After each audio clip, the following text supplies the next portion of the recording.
Welcome back to another episode of BreBre Talks MMA. Alright guys, I'm trying something different. I'm wearing sunglasses on the pod. I don't know why.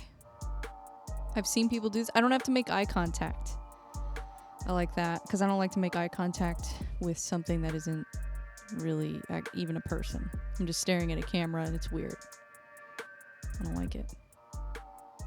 I've never worn sunglasses on a podcast before, but I see people do it all the time. So I figured, you know what? I'm going to see what all the hype is about.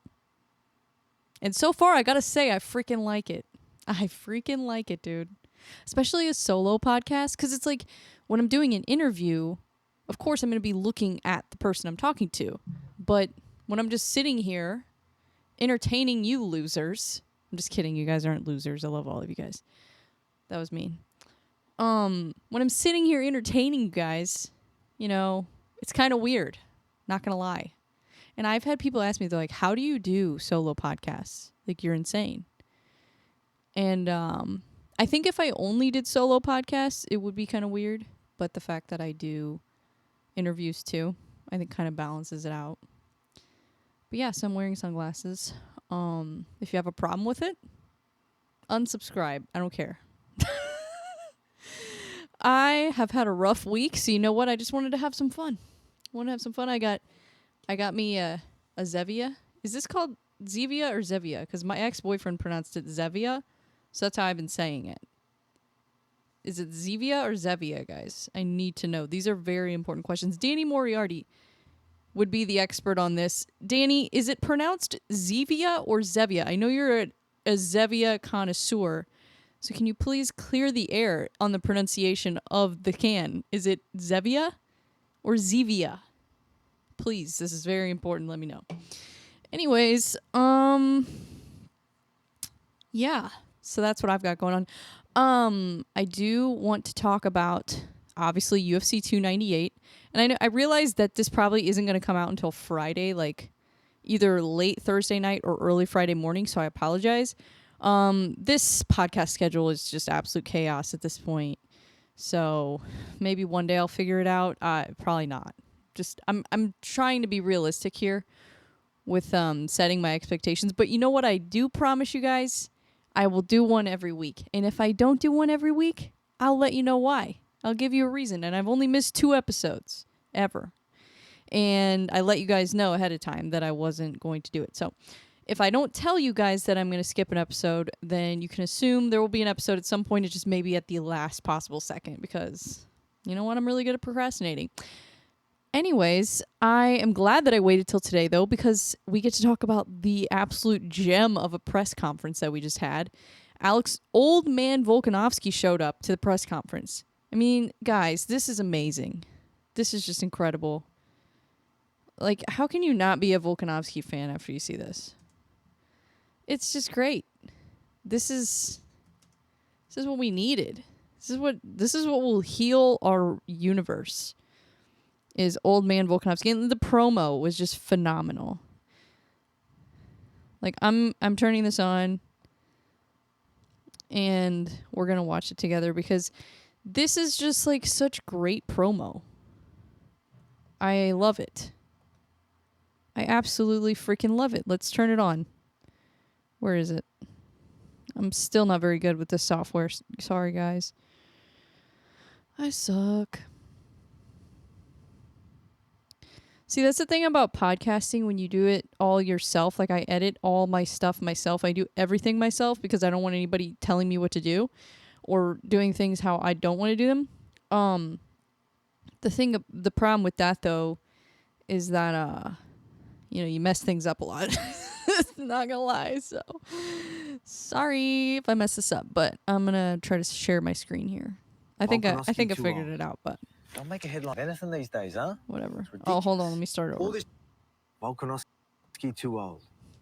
Don't make a headline out of anything these days, huh? It's ridiculous. All this talk about the over 35 curse, it's nonsense. The way he picks up the remote. Off to prove I'm just as youthful as these whippersnappers. Like a wish. No, I'm good. Usually a hit. Yeah, every time I think of hanging up the gloves, this damn phone rings. It's always Dana, We want you to headline this main card. This will be him now. Okay, Watch. is it just me or is Volkanovski actually really good at acting? I think he's a natural. I think Volkanovski could definitely have a career acting in like not only comedy movies, but he's a fighter. He could do action movies too. I think that would be the move for Volkanovski. After he's done fighting, he should definitely start acting for sure. I love it. Anna. Who? Taxation office.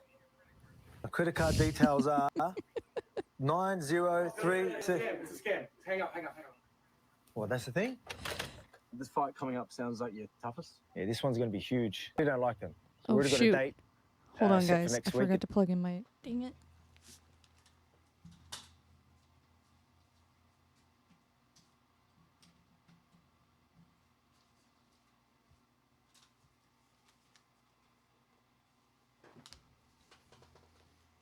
Okay, got it. And for those of you watching who are like, okay, Bree, can we go ahead and start talking about the fights?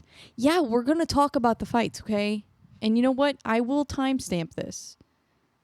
So, because my podcast, they don't really start to, I don't really get into it until like 20, 30 minutes in. Just being honest. I'm self-aware. It takes me a good 20, 30 minutes to really, really come in with some heat. You know, it's very rare that there's anything in the first 15, 20 minutes of my podcast that's really much, to be honest. You know, I kind of have to warm up a little bit. So, I don't know. I'm just being ridiculous now. Okay, let's continue.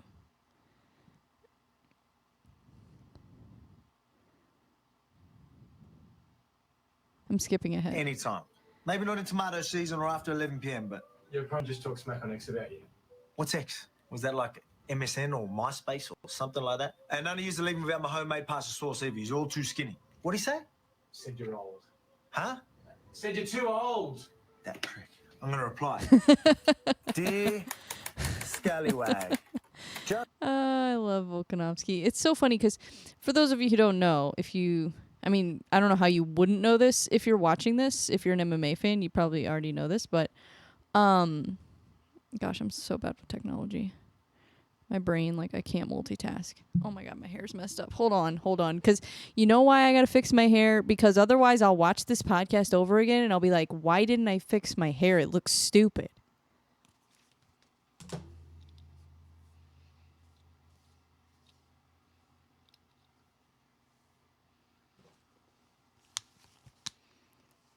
Okay. Does it still look dumb? No. Looks great. I got my hair done today. Shout out to Jenny at Blush Salon. She's great. She obviously, look at this hair. This is amazing. She does a great work. Excellent job. Volkanovski. And then, so he wore this outfit to the press conference. That's what's so funny about it. And the reason why he's doing this is because, so Volkanovski is 35, which for a lot of people in fighting years, you're basically a senior citizen. So basically, he's playing on this. He's leaning into it. And it's so funny. And here he is. The press conference. So, yeah, he fell asleep. I'm going to see if I can find a picture of it. It's so funny. Sorry, guys, I'm really bad at multitasking. I see these podcasters that will, look stuff up while they're doing it, and they do it so smooth, and I don't know how to do that. I need a Jamie. That's what I need. Volkanovski. I'm an old person on a computer. I'm just probably gonna get a virus on it, within 6 to 12 months of me buying a computer. I'm definitely gonna get some type of virus on it for sure. Oh my God. Okay, Volkanovski falling asleep. Oh, it's already trending.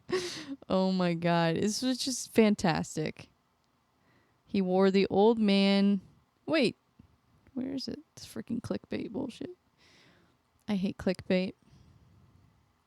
That's why I don't get any views, because I don't really like to do clickbait. So, yeah.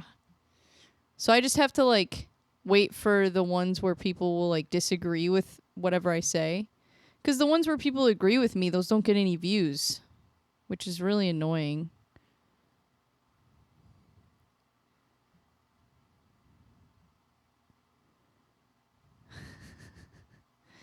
Volkanovski is my favorite. He's my favorite. Definitely my favorite. Where? I haven't found it.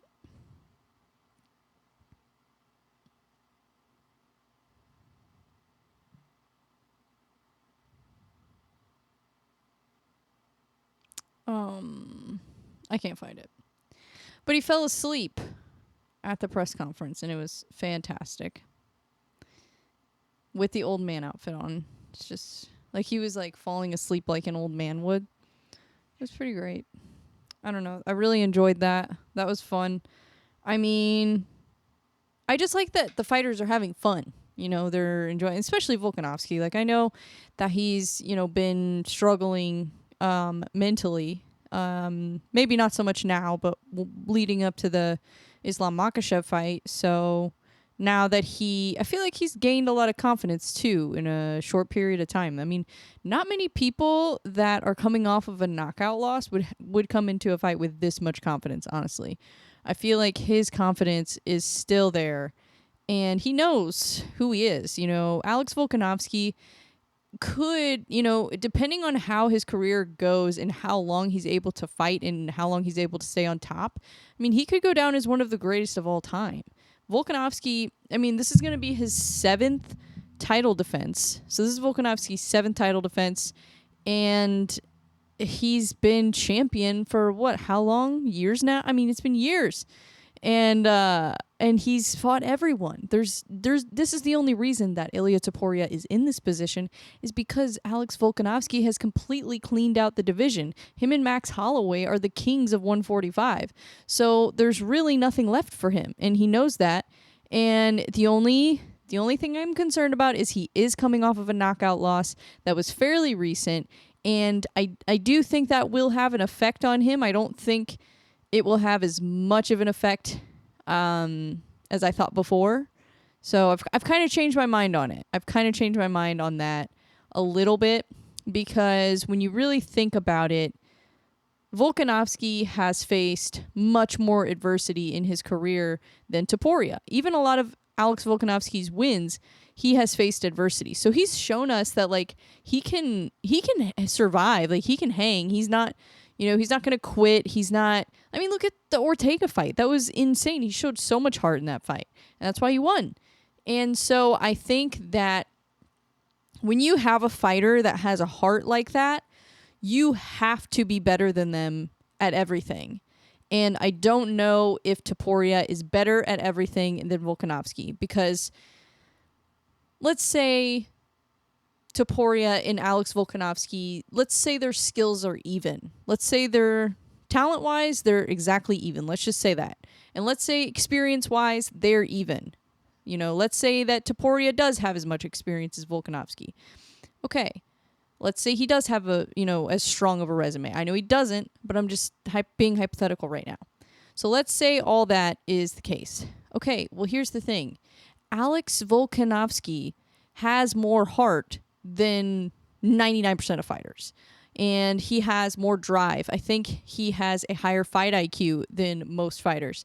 So even if the skills are the same, even if your experience is the same, even if you have more experience, even if your skills are higher, I just don't think that there's anything that can beat that. And I know that sounds kind of wild. And I know I just took you guys on a journey there, but hear me out. You know, it's like Alex Volkanovski, he loves to fight, but he also really loves to win. And I think there are fighters that, you know, they get to the point where Volkanovski has gotten and they get comfortable. He's not comfortable. You know, he is not comfortable at all. He's hungrier than ever, it seems like. So And I know he was saying, like, it's hard not being in camp, and he's already talking about, like, he wants to be on the UFC 300 card and all this, which I love that idea. I just don't know who he would fight. So let's talk about that for a second. So if Volkanovski gets a win over Topuria, then here's the problem. If Alex Volkanovski is on that card, he has to be main event, right? Like, he has to be main event. He's Volkanovski. He's a huge star. And not only that, but he was number 1 pound for pound. Like, Volkanovski is one of the best fighters we've ever seen. Seriously. So, Volkanovski, let's say he gets this win over Topuria. Who will he fight in April during Ramadan? You know, it's not going to be Islam, most likely. I mean, I think Islam has fought in Ramadan before, but I don't know. I doubt he would want to do that now. So I don't think it'll be Volkanovski versus Islam. Obviously, I don't think it will be who was the other option that we're throwing out there? Evloev. That doesn't make sense. No. Please, no. I think Evloev needs to fight Max Holloway or somebody. Ortega. Did he fight Ortega yet? Let me look that up. Because Evloev, honestly, though, like, his last performance, it was a good performance, but it was a close fight, you know? I mean, some people thought Arnold Allen won. I mean, I kind of wouldn't have been mad if they gave it to him. It was a close fight. So, yeah, he hasn't fought Ortega. He beat Dan Ige. I mean, that's an impressive win, but I think you have to beat an Ortega or a Holloway or a Yair at featherweight to be in title contention, in my opinion. Because that's a tough division. I don't say the same thing in other divisions because 145 is a very deep division, and I do think you have to really climb your way to the title. I think that is one thing about it. I actually, you could argue that featherweight might be the most difficult division to compete in when you really think about it. I mean, it seems like when somebody becomes champion at featherweight, they really hang on to the belt. And so I think that in itself makes it difficult because you're always competing with somebody for a shot for the title. And yeah, it makes for a lot of action in the division, which is great. But yeah, featherweight is not a joke. I mean, it is a tough division. So is lightweight, so is bantamweight. I think bantamweight, featherweight, and lightweight are the 3 toughest divisions in the UFC. Bantamweight, you could argue, is probably the deepest division, if I had to guess. And I don't know how many fighters are on the roster at bantamweight. I don't know how many fighters are on the roster at lightweight. But I don't know. It just seems like there's a lot more bantamweight fighters than lightweight now. And that didn't always used to be the case. But they used to have the WEC, you know, so you have to consider that too. But I don't know. I love watching the lighter divisions, honestly, especially bantamweight. Like I said, I mean, it's just a really deep division. And then featherweight is deep, but I feel like it's also like when you get to the top 15 at featherweight, you're facing nothing but killers. Like, there's nobody that accidentally makes it to the top 15 at featherweight. There are some people that accidentally make it to the top 15 at middleweight and heavyweight and light heavyweight. Let's be honest, okay? Even now, we're kind of getting there with welterweight. Welterweight is not the same division that it used to be, and that's crazy. Like, I've said this before, I think Matt Hughes and GSP would absolutely smash the entire top 15 at welterweight right now. And I'm not saying that because the top 15 is bad. I just think the welterweight top 15 used to be that good. You know, like, that's how good it was. And I feel like people remember that. And so now, you know, they see, that's why people don't get excited about welterweight fights anymore. Because it's not the same. You know, it didn't used to be. it used to be, you know, Nate Diaz and like these big stars in like, and of course like the golden era of welterweight, which is GSP, Matt Hughes, like that was it. Like that was the time for welterweight. So now it's kind of, now they're even talking about getting rid of it. Which, has anybody heard any news on that? I don't know. I don't really think that'll happen. But you never know. I mean, we didn't think women were going to end up fighting in the UFC. And look what happened there. So it evolves. It changes. But at the end of the day, I don't know where I was going with that, to be honest.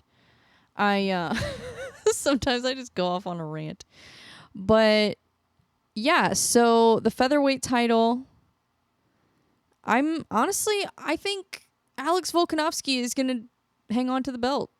I think I've been kind of going back and forth in my head. Like every week I feel like I change my mind between Topuria and Volkanovski. But now that the fight is actually here, now that we've seen the press conference, the face-off, all that, I definitely am leaning toward Volkanovski because I do think that he has by far more experience.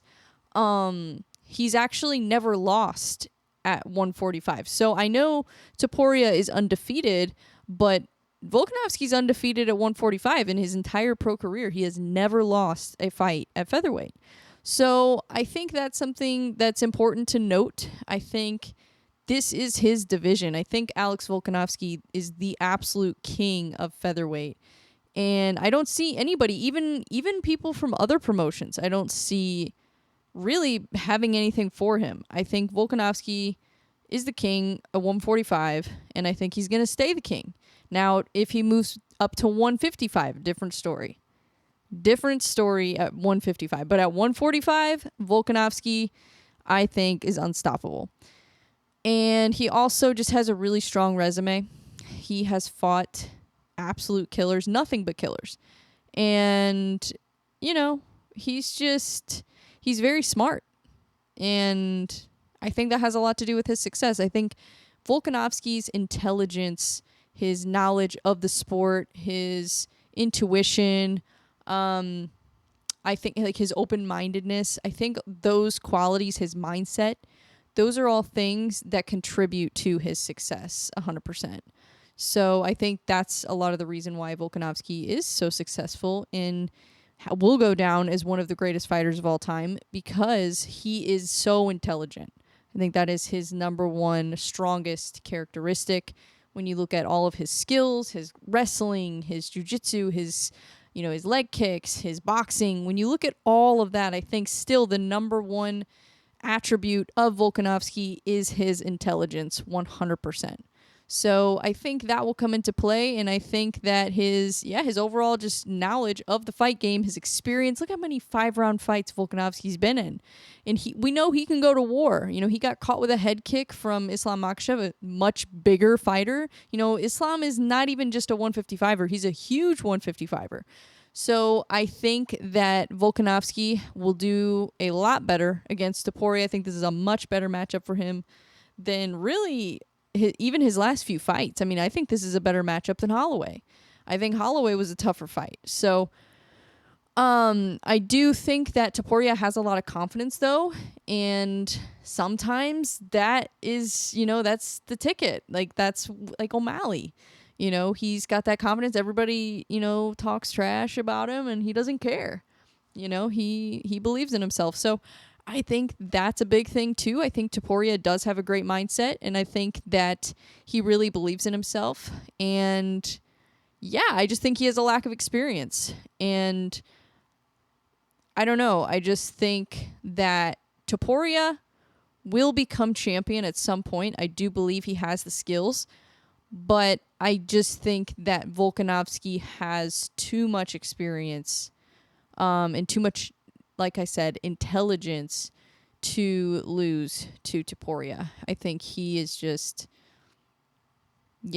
when you look at it, when you look at his power, his striking, I think Volkanovski's only evolved too. You know, his wrestling has gotten so much better. He's gotten better everywhere, honestly. And Topuria, I think, just needs a little bit more time to develop. I think think he's got the skills. I just think he might need a little bit more time to develop before taking on somebody like Volkanovski. But we could have a Jose Aldo situation happen. It's a possibility, guys. Illia Topuria could be like the Spanish version or Georgian version, or whatever. I can't ever remember which nationality he is because I think he's from Georgia, but he lives in Spain or something. I don't know. But anyways, Topuria, I think, I think he will be a champion at some point. I just don't know if Volkanovski is the one he's going to take the belt from. So we shall see. We shall see. Okay. And then we've got the co-main event. Oh my God, I'm so excited for this fight.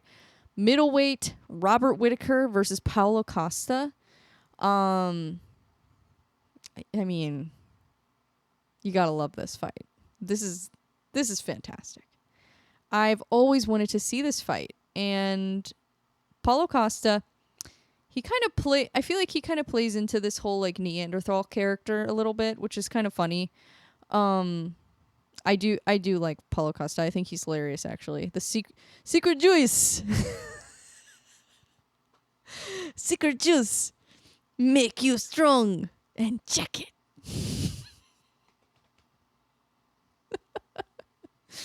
Paulo Costa. Oh my God, I love him. He is freaking hilarious. So, yeah, of course, you gotta love Paulo Costa. You gotta love the secret juice. He does have heavy hands. He is durable. Actually, he's got a chin. Maybe not so much in the Israel Adesanya fight, but you know what? He said he drank all that wine the night before, so that was definitely the problem. He was hungover, you know. He was hungover. So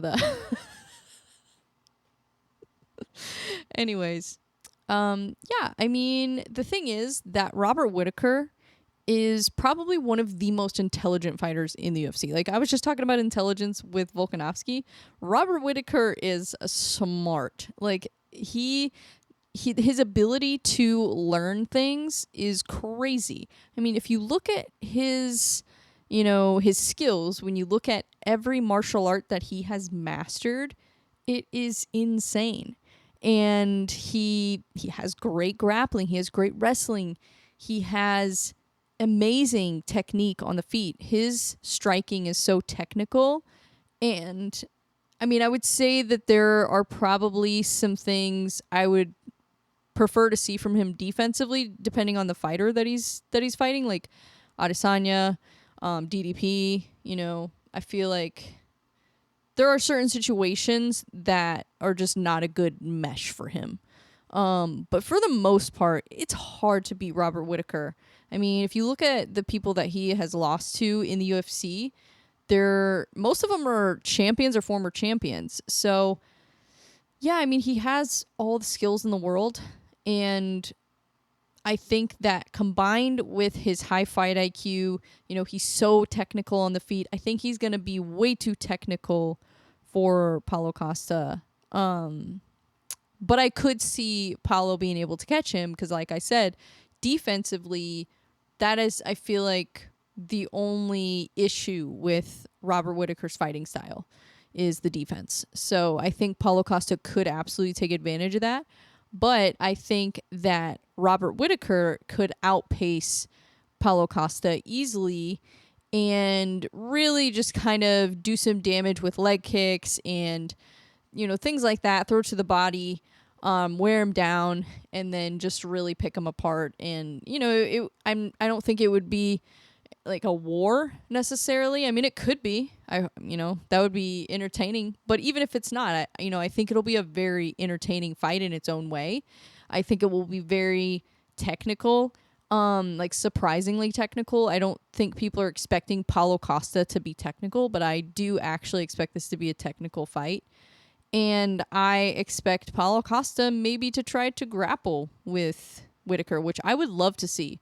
Because I feel like we don't really see Paulo Costa's grappling that much because he has so much power in his hands. He doesn't really, he doesn't need to use it a lot of times. But I would like to see that. I think that would be interesting to see kind of who is the better grappler. I think that would answer a lot of questions. Yeah, I'm super excited for that fight. That's gonna be amazing. Secret Juice. I do lean toward Robert Whittaker, though.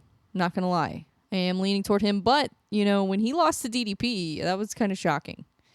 Not gonna lie, I thought Robert Whittaker was gonna run through Dracus. Sorry. Anyways, Jeff Neal versus Ian Garry. This one I still keep going back and forth. I love Jeff Neal. Jeff Neal has really heavy hands.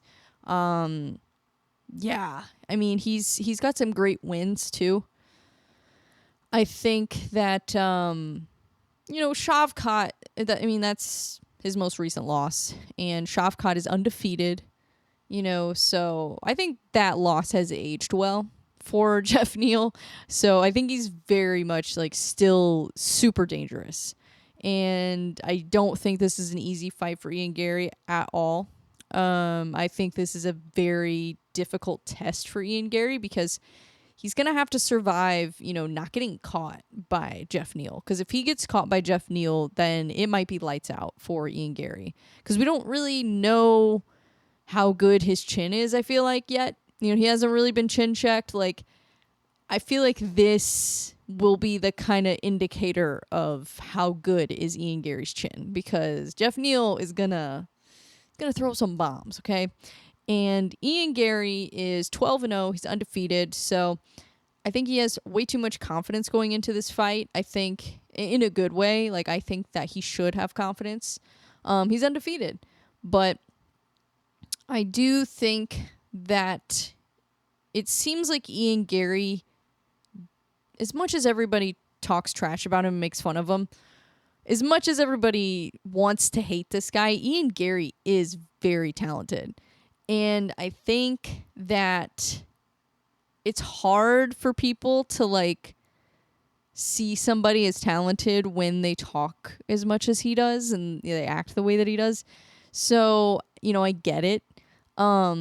But at the end of the day, Ian Garry is still a very talented fighter. We have to just acknowledge that. So I think that a lot of people want Ian Garry to lose. So they're saying he's going to lose. But at the end of the day, I do think Ian Garry has a good chance of winning this fight. I will say that. I'm not going to say he's for sure going to win, because Jeff Neal, like I said, he is dangerous no matter what, no matter who you are. But I think that Neal Magny was a more difficult fight in certain ways. I think that was a more difficult fight than Jeff Neal. Not that Neal Magny is better than Jeff Neal necessarily. I just think he has more things that you have to worry about when you're fighting him. You got to worry about the ground. You got to worry about the clinch. You got to worry about, punches. You got to worry about kicks. You have to worry about everything with Neal Magny because he has so much experience. He knows how to do everything. There's nothing that, he can't do. So I think when you're in there with somebody like that and you're so new, that to me, Ian Garry passed a very difficult test, in my opinion, in beating Neal Magny. So, yeah, so I do feel like I'm leaning toward Ian Garry at this point, but like I said, you never know. Jeff Neal, he's got knockout power, and we don't know if Ian Garry is going to be able to handle it. So we'll see. We shall see. Bantamweight division, Merab Dvalishvili versus Henry Cejudo. Merab is 16-4. Cejudo is 16-3. Merab is coming off a win over Petr Yan. What I love about Merab is that he is very explosive. He has great cardio. He has very good wrestling, and he actually does have good striking. I feel like people really underestimate his boxing. But I actually think he has good striking, and he's just more known for his wrestling. And in this situation, he's facing somebody who arguably is the better wrestler. But I feel like they have kind of two different styles of wrestling. Like I said, Merab is very explosive. He's also he's able to put on an incredible pace, and I think that is going to be the problem for Henry Cejudo. So while in a wrestling match, I think Henry Cejudo probably would win. I think that when you mix it up in MMA, Merab is going to basically... I just don't think that Henry is going to be able to keep up with him. I think that is going to be the biggest obstacle for Henry Cejudo. But, you know, if you look at who Henry has lost to, you know, he's lost to top level guys. So, I mean, yeah, this is a really interesting fight, because if Henry Cejudo wins this fight, then that's huge, because Henry has big star power. You know, like, everybody knows Henry Cejudo. And, you know, they call him the king of cringe or whatever, but at the end of the day, people are talking about him. You know, people know who Henry Cejudo is because of that. So I think that, you know, if he does win here, that's huge, and that really puts him back in the picture. So this is definitely a must-win fight for Henry Cejudo, in my opinion. Like, if he wants to really make a run at the belt. I mean, I think he's 37. So, but you know, there's plenty of champions that you know, they're over 35 when they win the belt, or when they, you know, get the belt again if they've lost it before. So, yeah, I think that this is an important fight for both of them. I mean, Merab could have fought for the title, but his loyalty to Aljamain got in the way. And now Aljamain is not even going to fight in bantamweight anymore. Like, Merab, you should have just taken the fight. You should have just... I don't know. I don't know why he... I don't know. I think he was like, thought he was doing the right thing, being loyal to Aljamain. But it's like, no, you should have fought O'Malley for the title. Dude, what are you doing? But anyways, I would like to see Merab versus O'Malley. Would kind of be a weird matchup, I feel like. I feel like Cheeto would be more interesting. If Cheeto wins the belt, I would like to see him versus Merab. I think that would be really entertaining. Or Cejudo versus Cheeto. I don't think they've fought before, but I could be wrong. But anyways, yeah, that is a very interesting fight, and that is going to be, if you're a grappling fan, that's going to be really fun to watch. Middleweight, Anthony Hernandez, he's 11-2 versus Roman Kopylov, who is 12-2. Roman Kopylov is Russian. Anthony Hernandez, he's the one that submitted Adolfo Vieira, and Adolfo is an ADCC champion. He's a very high-level jiu-jitsu black belt, so that is a huge win. The fact that he was able to do that and pull that off was absolutely insane. I mean, the odds on it were crazy. So, yeah, he's very, very fun to watch. Anthony Hernandez is currently on a 4-fight win streak, and he's coming off a win over Edmund Shabazian, who at one point was, you know, he was supposed to be a huge star. So that, I think, is a great win to have on his resume. And then, yeah, Roman Kopylov also coming off a 4-fight win streak. So I do lean toward Anthony Hernandez in this one. I just think that he is a dog. You know, I think that he is going to do whatever it takes to win the fight. So I think I'm leaning toward Anthony Hernandez on that one. Amanda Lemos versus Mackenzie Dern. So Lemos, she is coming off of a unanimous decision loss to Zhang Weili. Honestly, I could see Amanda getting a knockout here. I think she is probably one of the heaviest hitters in the strawweight division that I've ever seen. She has unreal knockout power. And I don't know. I just feel like, yeah, I mean, Mackenzie Dern, she's coming off the loss to Andrade, so I just don't know which Mackenzie Dern is going to show up. You know, we could see that very motivated Mackenzie Dern that we've seen before. And if that Mackenzie Dern shows up, then I think that Amanda Lemos is going to be in for a long night. So, I don't know. We'll see. I mean, it's going to be interesting. But Mackenzie Dern is an absolute savage. She is a very high-level black belt. I believe she's the 3rd-degree black belt in jiu-jitsu. And she's an 80cc champion, so her jiu-jitsu credentials are absolutely insane. And so she is coming off the loss to Andrade, but she's 13-4.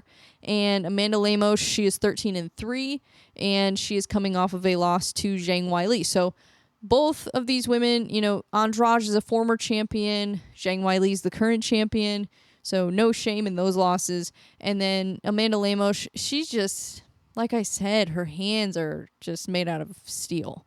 So I expect, probably either a submission from Mackenzie Dern or a knockout from Amanda Lemos, but I don't think this fight is going to go the distance. And in this division at strawweight, usually, it's harder to get those finishes. It's harder to get those knockouts. So you see more fights go the distance in these, lighter women's divisions. But with these two, yeah, I don't think so. I think this is going to be a great fight, honestly. I think it's going to be a great fight.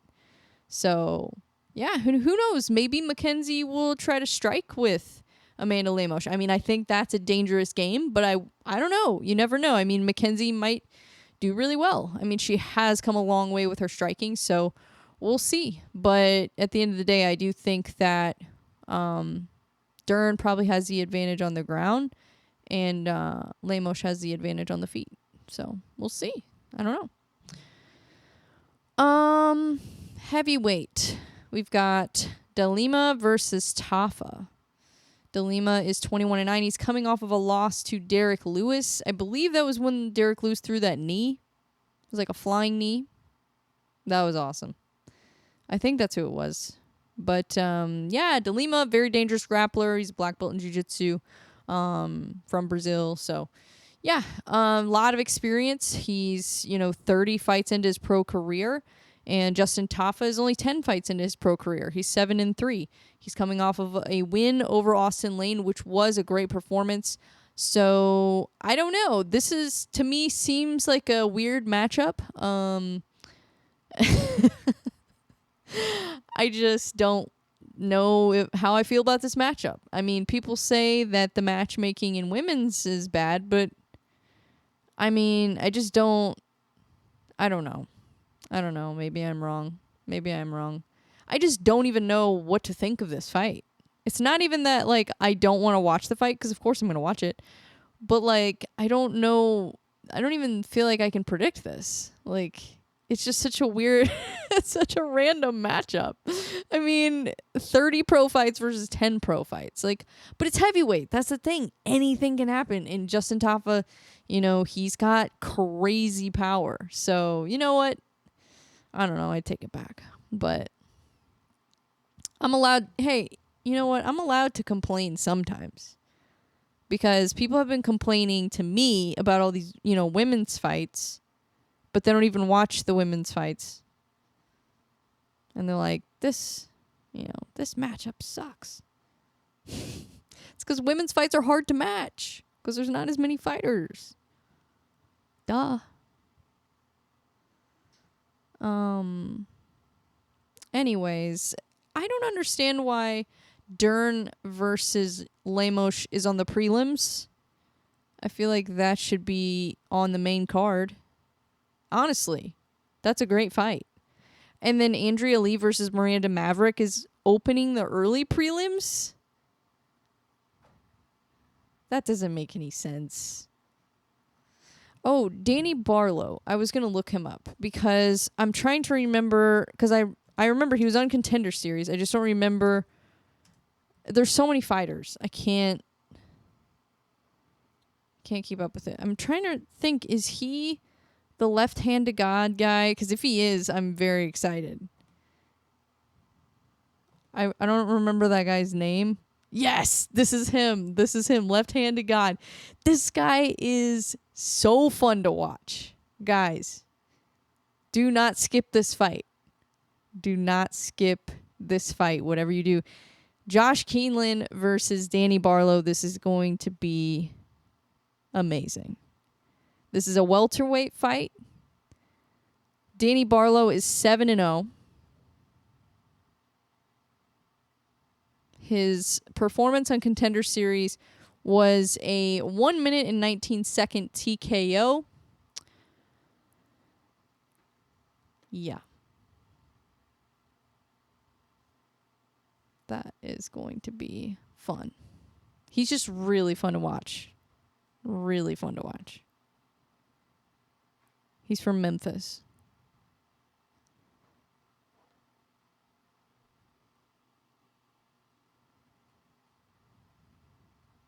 Anyways.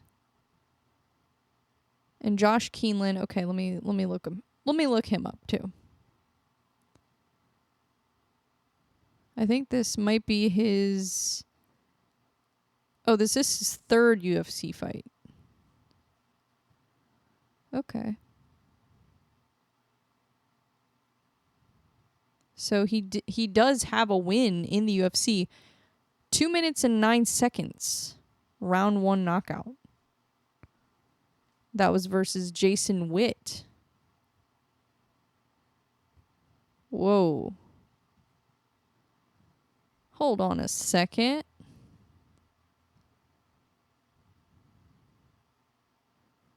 Wow.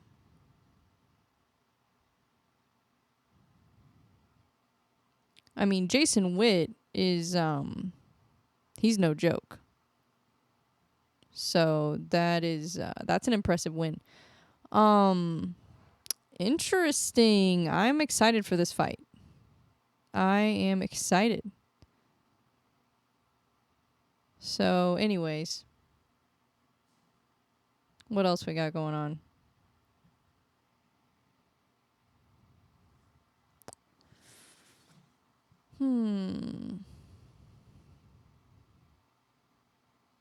Apparently, they're going to announce the UFC 300 main event at the post-fight press conference at UFC 298. What is the main event going to be? I'm tired of waiting. I'm tired. I don't want to wait any longer, Dana. Come on, Dana. Figure it out. Please. You're killing me, Smalls. I mean, for real. Give us the main event. What do we need to do to get the main event, Dana? What do you need?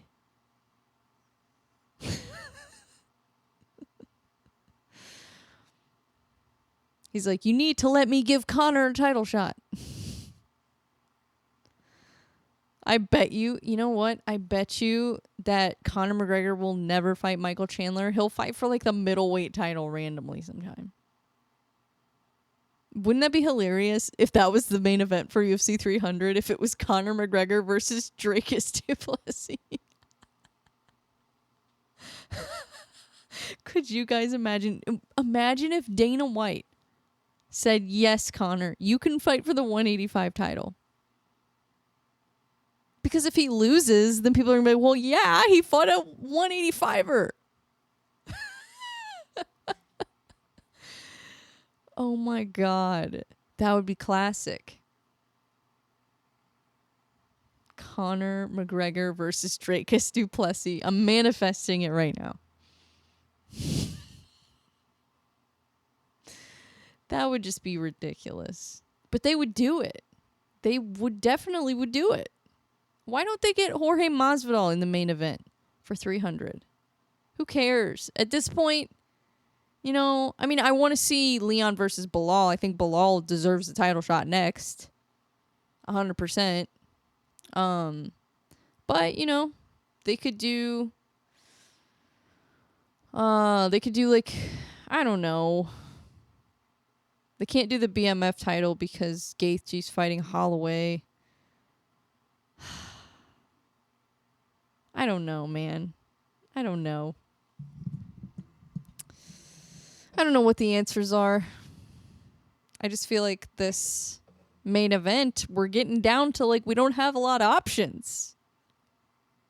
Like what? And it's during Ramadan. Like this is crazy. You know, do they even have a main event? Maybe not. It's time is ticking. You know, we need it. I don't know. I feel like it's getting dicey. It's getting a little dicey. I'm really cold. I should have worn a sweatshirt, but you know what? I was like, I'm going to be fun and wear a tank top because I used to wear tank tops on this show. And the weather's been kind of warming up outside. So I'm like, oh, I'm going to wear a tank top. I'm freezing. This is why I wear a sweatshirt. So next week I'm probably going to wear a sweatshirt. Or maybe I won't. I don't know. I don't know. What's going on in the world? Is anything fun going on?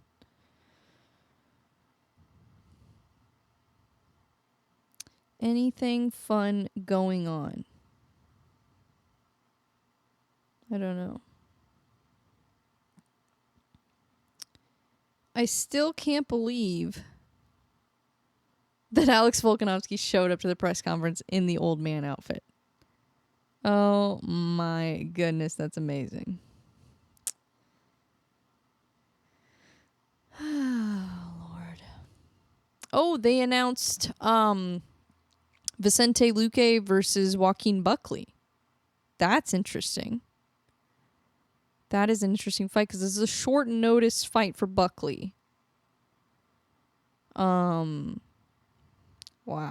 That's a hell of a fight to take on short notice. I think I'm going to take Luque on that one. But Buckley does have power, and he's actually improved quite a bit, I feel like. So, I don't know. Maybe we're underestimating Buckley.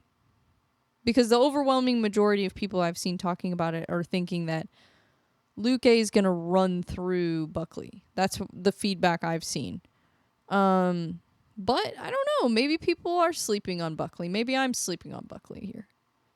Maybe he'll do something. He definitely has power.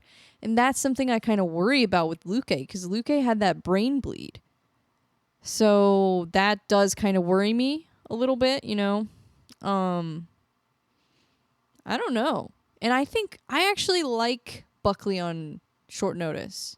I feel like that, you know, kind of like Kevin Holland. Like Kevin Holland on short notice is awesome.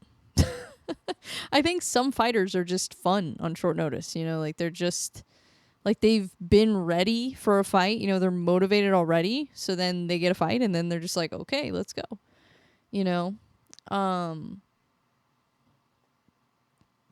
Yeah. That'll be interesting. I don't know. Maybe I will take Buckley on that one. Now that I kind of think about it. I hate predicting fights. Like, I hate it. Because it's so hard to tell what is going to happen. Because there's so many things besides just, like, the resume, the record, you know, the skills, the black belt. Like, there's so much more to it than just that. It's like, how was their camp? How was their weight cut? How was their mind? Like, there's so much that goes... Like, when you get to this high of a level of fighting, there's so much of it that, you know, people don't think about.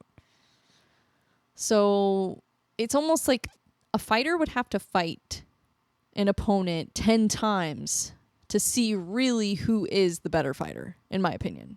You know, I mean, sometimes it's very clear if there's a big difference, but at this level, at the championship level in the UFC, you just don't see as much of that. Yeah, I don't know. But I'm very excited for UFC 298. Very excited. And I really do hope they announce the UFC 300 main event at the press conference. I hope that's actually going to happen because I feel like we just get promised things and we don't get them. Zevia. You guys should sponsor me. I will drink Zevia on here. And then everybody will be like, oh, I need to go get some Zevia. And it will help you guys boost your sales. Seriously. I don't know. If you guys want to sponsor me, you can.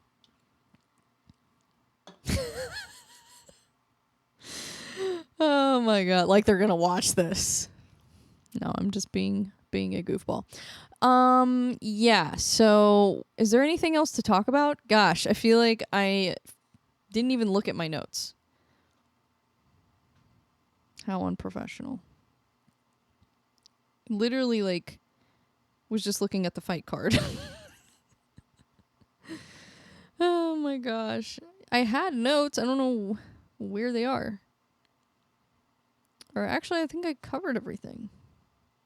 You guys know how this goes. I'm not perfect. I'm a human being. I'm a human being, guys.